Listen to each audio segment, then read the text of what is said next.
নমস্কার বন্ধুরা, আপনাদের স্বাগত লাবণী ভিলেজ ফুড কিচেনে। বন্ধুরা, আজ আমি দুইটা দেশি মুরগি রান্না করেছি, সেই রেসিপিটা আপনাদের সঙ্গে শেয়ার করব। রান্নাটা দেখতে কতটা সুন্দর হয়েছে। এই রান্নাটা আমি কাঠের উনুনে রান্না করেছি, কোনো গ্যাস ব্যবহার করিনি।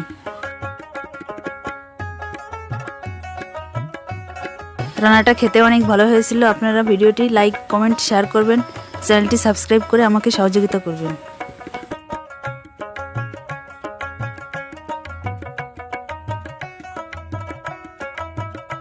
তাহলে চলুন বন্ধুরা, ভিডিওটি শুরু করি।